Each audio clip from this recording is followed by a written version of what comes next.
itong administrasyon nito, ito ang pinakakurap ang sinasabi ng Pangulo sa panahon na sinabi niyang mahiya naman kayo. Baka yung mga kasamahan niya na pinudol siya, malamang kulang ang dinala sa kanya ng mga kasamahan niya, kaya sila ang dapat mahiya. Alam niyo po, kung nabubuhay si Andres Bonifacio, malamang sa malamang, hindi lang natin siya kasama, malamang siya pang nangunguna para ipaglaban ang mamamayang Pilipino, hindi lang mga manggagawa sa kanilang karapatan, kundi i-denounce, ibulalas, isigaw ang nangyayaring korupsyon sa ating bayan sa kasalukuyan. Kaya po, mga kasama, huwag nating kakalimutan.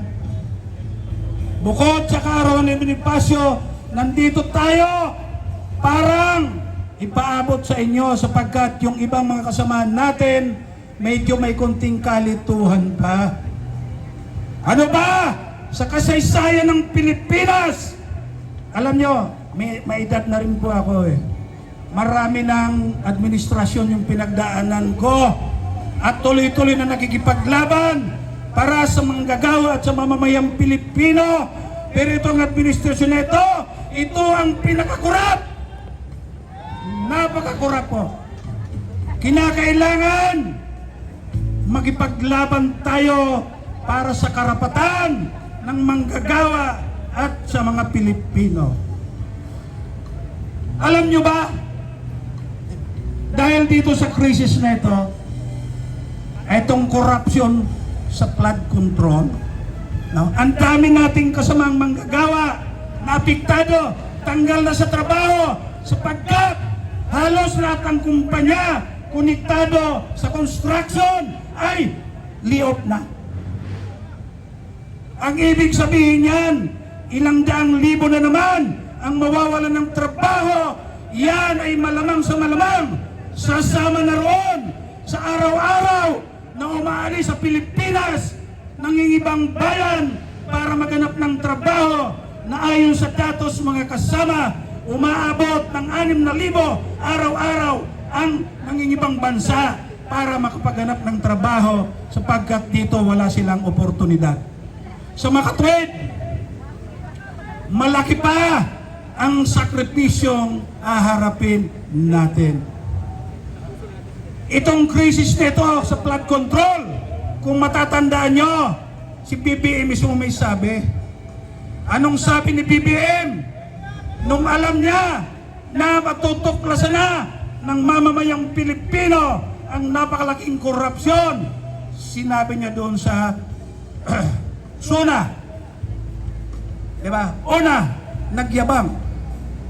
Mga kababayan, no, sa administrasyon ko, na 2-3 taon pa lang, almost 5,000 flood control na ang natapos. Alam nyo yung sinungaling, diba? Ang kalaban yan, kalikasan. 2 araw after na nagsalita si Marcos na napakaganda ng flood control, project niya ay binaha hindi lang Metro Manila kundi halos buong Pilipinas. So sa susunod na suna niya, anong sinabi niya? Mahiya naman kayo sa korupsyon. Pero ang problema, hindi naman niya sinasabi kung sino yung dapat mahiya.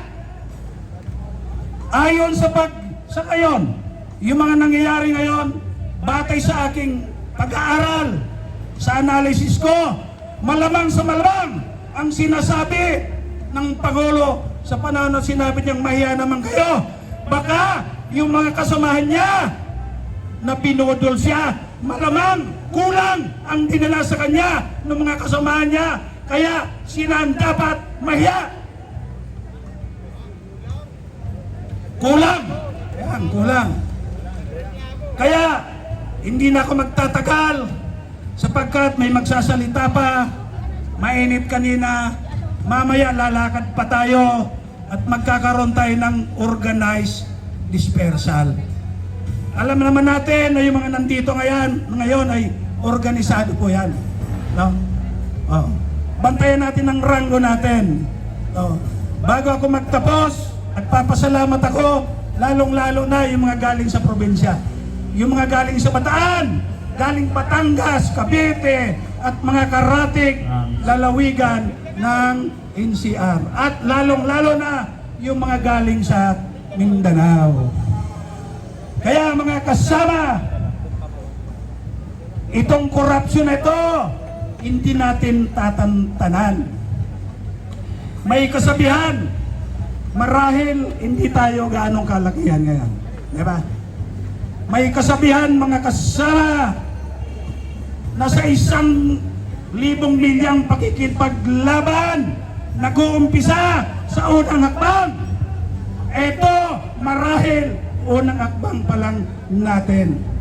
Kaya humanda kayo sapagkat tuloy-tuloy po tayo hanggat hindi natutukoy kung sino ang mastermind na malamang alam nyo na rin po yan kung sino ang mastermind at kinakailangan maisauli yung pera na ninakaw nila at dapat makulong, hindi yung mga nadamay lang, kundi yung mga prinsipal at mga mastermind nitong korupsyon na ito. Sapagkat huwag kayong maniwala na hindi alam na Malacanang. Alam naman natin yung korupsyon dati sinasabi, korupsyon sa customs, korupsyon sa BIR, hindi pa pumapasok yung pera sa kaban ng bayan. Itong korupsyon ngayon, pera na natin, nasa loob na ng gobyerno na dapat gamitin para sa kapakanan ng mamamayan. Tapos nanakawin lang nila. So kinakailangan mga kasama, bantayan natin tuloy-tuloy. Kayo mga nandito, panimula pa lang ito, hanggat hindi na ipapakulong yung mga responsable kasamang mastermind at hindi natin nababawi yung pera ng mamamayan na sa atin hindi po yan, hindi tayo titigil. Kaya mga kasama, maraming salamat at siguro pagkatapos ang susunod na speaker, so dalawa pa, lalakad po tayo. Lalakad tayo. Huwag kayong aalis sa hanay, bantayan natin yung hanay natin sapagkat magkakilala naman tayo. Sapagkat kanina kung maririnig nyo, yung nasa Lunita, anong sinasabi ng mga nagrarally ron? Ang nanggugulo yung mga pulis. Sabi nila, no, tayo ay matahimik. So, lalakad tayo maya-maya at i-organize natin yung hanay natin. Maraming salamat! Mabuhay ang mga manggagawa! Mabuhay ang sambayanang Pilipino! Mabuhay!